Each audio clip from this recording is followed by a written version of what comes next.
আখিরি জামানার সবচেয়ে বড় ফিতনা হল দাজ্জালের আবির্ভাব। তার ক্ষমতা এবং প্রতারণার সামনে মানুষ দিশেহারা হয়ে পড়বে। এমন এক ভয়ঙ্কর পরিস্থিতিতে মুসলিম উম্মার একমাত্র আশা হলেন দুজন মহান নেতা, ইমাম মাহদী আলাইহিসসালাম এবং ঈসা আলাইহিসসালাম।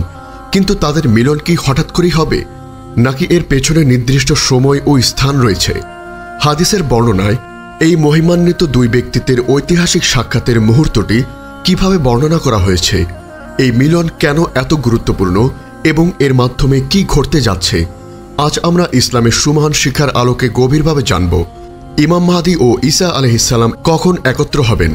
হাদিসের আলোকে সেই ঐতিহাসিক মুহূর্ত, স্থান এবং তাদের যৌথ মিশনের উদ্দেশ্য সম্পর্কে ইসলামী শরিয়াহ কি বলে, যাতে আপনার হৃদয় প্রশান্তিতে ভরে ওঠে এবং আপনি জীবনের প্রতিটি চ্যালেঞ্জ হাসি মুখে মোকাবেলা করতে পারেন। প্রিয় শ্রোতা, ইমাম মাহদী আলাইহিসসালাম এবং হযরত ঈসা আলাইহিসসালামের সাক্ষাৎ কিয়ামতের এক অন্যতম গুরুত্বপূর্ণ আলামত। এই দুজনের মিলন হবে এমন এক সময় যখন মুসলিম উম্মাহ দাজ্জালের ফিতনায় চরম সংকটে থাকবে। হাদিসের বর্ণনা অনুযায়ী তাদের এই সাক্ষাৎ হবে দাজ্জালের বিরুদ্ধে চূড়ান্ত প্রস্তুতিকালে। সাক্ষাতের সময় ও স্থান হাদিসে স্পষ্টভাবে বলা হয়েছে যে ইমাম মাহদী আলাইহিসসালাম এবং হযরত ঈসা আলাইহিসসালামের মিলন হবে বায়তুল মুকাদ্দাস বা আল কুদসে। এটি হবে দাজ্জালের বিরুদ্ধে চূড়ান্ত লড়াইয়ের সময় ফজরের নামাজের সময়। স্থান দামেস্কের পূর্ব দিকে অবস্থিত একটি সাদা মিনারের কাছে। হাদিসের বর্ণনা সহিহ মুসলিমের একটি হাদিসে এসেছে, রাসূল সাল্লাল্লাহু আলাইহি ওয়াসাল্লাম বলেন, তখন আল্লাহ মরিয়মের পুত্র ঈসাকে পাঠাবেন। তিনি দামেস্কের পূর্ব দিকে অবস্থিত একটি সাদা মিনারের ওপর অবতরণ করবেন। দুটি হলুদ রঙের পোশাক পরিহিত অবস্থায় থাকবেন। তার হাত দুজন ফেরেশতার ডানায় থাকবে। যখন তিনি মাথা নিচু করবেন তখন তা থেকে মুক্তোর মতো ফোঁটা পড়বে, আর যখন তিনি মাথা তুলবেন তখন তা থেকে রৌপ্যের মতো ঝলকানি পড়বে। তার শ্বাস প্রশ্বাসে যে কাফেরের গায়ে পড়বে সে মারা যাবে এবং তার শ্বাস প্রশ্বাস তার দৃষ্টিসীমা পর্যন্ত পৌঁছাবে। তারপর ঈসা আলাইহিসসালাম দাজ্জালকে খুঁজবেন এবং লুত নামক ফটকের কাছে তাকে হত্যা করবেন। সহিহ মুসলিম। ঐতিহাসিক মুহূর্তের বিবরণ হাদিসের বর্ণনা অনুযায়ী সেই ঐতিহাসিক মুহূর্তটি হবে খুব নাটকীয় এবং আবেগপূর্ণ। 1. ইমাম মাহদী আলাইহিসসালামের ইমামতি। যখন ঈসা আলাইহিসসালাম অবতরণ করবেন তখন ফজরের নামাজের ইকামত দেওয়া হবে। ইমাম মাহদী আলাইহিসসালাম ইমামতি করার জন্য এগিয়ে যাবেন। 2. ঈসা আলাইহিসসালামের প্রবেশ। ঠিক এই সময় হযরত ঈসা আলাইহিসসালাম অবতরণ করবেন এবং মসজিদের মধ্যে প্রবেশ করবেন। 3. ইমাম মাহদীর সরে আসা। ইমাম মাহদী আলাইহিসসালাম হযরত ঈসা আলাইহিসসালামকে দেখতে পেয়ে পেছনে সরে আসবেন এবং তাকে ইমামতি করার জন্য অনুরোধ করবেন। 4. ঈসা আলাইহিসসালামের অস্বীকৃতি। হযরত ঈসা আলাইহিসসালাম ইমাম মাহদী আলাইহিসসালামের অনুরোধ প্রত্যাখ্যান করবেন এবং বলবেন, তুমি এই উম্মতের ইমাম, তুমি সালাত আদায় করাও। সহিহ মুসলিম। এই ঘটনাটি প্রমাণ করেছে ইমাম মাহদী আলাইহিসসালাম সেই সময়ের মুসলিম উম্মার প্রধান নেতা হবেন এবং তার মর্যাদা আল্লাহর কাছে অত্যন্ত উঁচু হবে। কেন এই মিলন এত গুরুত্বপূর্ণ? ইমাম মাহদী আলাইহিসসালাম এবং হযরত ঈসা আলাইহিসসালাম এর মিলন একটি বিশেষ উদ্দেশ্য নিয়ে হবে। এই মিলন হবে দাজ্জালের বিরুদ্ধে চূড়ান্ত লড়াইয়ের সূচনা। দাজ্জালকে পরাজিত করা।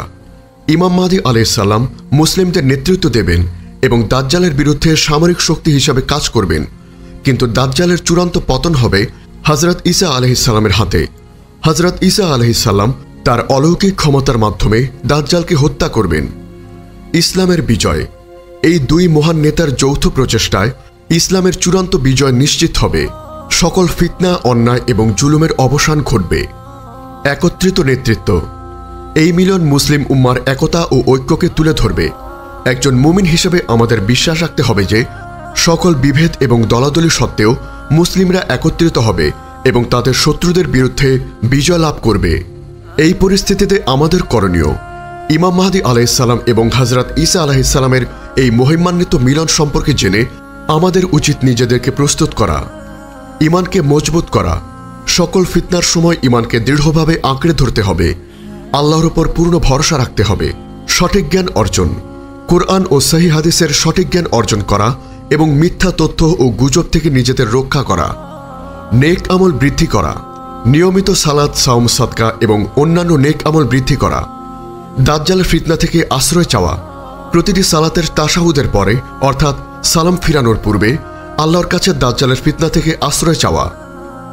প্রিয় শ্রোতা, ইমাম মাহদী আলাইহিসসালাম এবং হযরত ঈসা আলাইহিসসালামের মিলন মানবজাতির জন্য এক নতুন যুগের সূচনা করবে। এই মিলন হবে সত্য ও মিথ্যার মধ্যকার চূড়ান্ত লড়াই। আমাদের উচিত এই বাস্তবতা অনুধাবন করে নিজেদেরকে প্রস্তুত করা এবং আল্লাহর পথে অবিচল থাকা।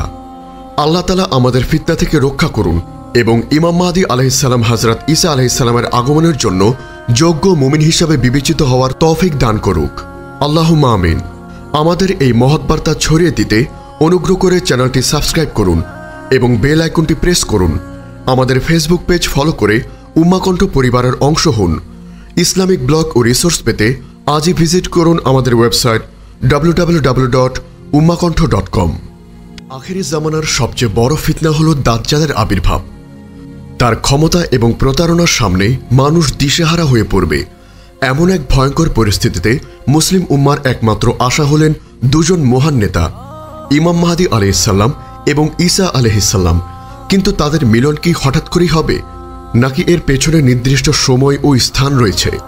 হাদিসের বর্ণনায় এই মহিমান্বিত দুই ব্যক্তিত্বের ঐতিহাসিক সাক্ষাতের মুহূর্তটি কিভাবে বর্ণনা করা হয়েছে, এই মিলন কেন এত গুরুত্বপূর্ণ এবং এর মাধ্যমে কি ঘটতে যাচ্ছে, আজ আমরা ইসলামের সুমহান শিক্ষার আলোকে গভীরভাবে জানব।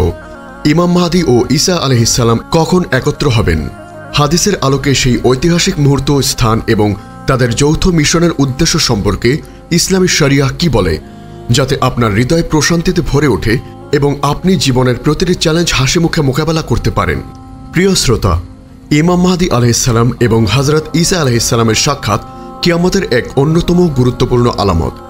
এই দুজনের মিলন হবে এমন এক সময় যখন মুসলিম উম্মাহ দাজ্জালের ফিতনায় চরম সংকটে থাকবে। হাদিসের বর্ণনা অনুযায়ী তাদের এই সাক্ষাৎ হবে দাজ্জালের বিরুদ্ধে চূড়ান্ত প্রস্তুতিকালে। সাক্ষাতের সময় ও স্থান হাদিসে স্পষ্টভাবে বলা হয়েছে যে ইমাম মাহদী আলাইহিসসালাম এবং হযরত ঈসা আলাইহিসসালামের মিলন হবে বায়তুল মুকাদ্দাস বা আল কুদসে। এটি হবে দাজ্জালের বিরুদ্ধে চূড়ান্ত লড়াইয়ের সময়। সময় ফজরের নামাজের সময়। স্থান দামেস্কের পূর্ব দিকে অবস্থিত একটি সাদা মিনারের কাছে। হাদিসের বর্ণনা সহিহ মুসলিমের একটি হাদিসে এসেছে, রাসূল সাল্লাল্লাহু আলাইহি ওয়াসাল্লাম বলেন, তখন আল্লাহ মরিয়মের পুত্র ঈসাকে পাঠাবেন। তিনি দামেস্কের পূর্ব দিকে অবস্থিত একটি সাদা মিনারের ওপর অবতরণ করবেন। দুটি হলুদ রঙের পোশাক পরিহিত অবস্থায় থাকবেন। তার হাত দুজন ফেরেশতার ডানায় থাকবে। যখন তিনি মাথা নিচু করবেন তখন তা থেকে মুক্তোর মতো ফোঁটা পড়বে, আর যখন তিনি মাথা তুলবেন তখন তা থেকে রৌপ্যের মতো ঝলকানি পড়বে। তার শ্বাস প্রশ্বাসে যে কাফেরের গায়ে পড়বে সে মারা যাবে এবং তার শ্বাস প্রশ্বাস তার দৃষ্টিসীমা পর্যন্ত পৌঁছাবে। তারপর ঈসা আলাইহিসসালাম দাজ্জালকে খুঁজবে।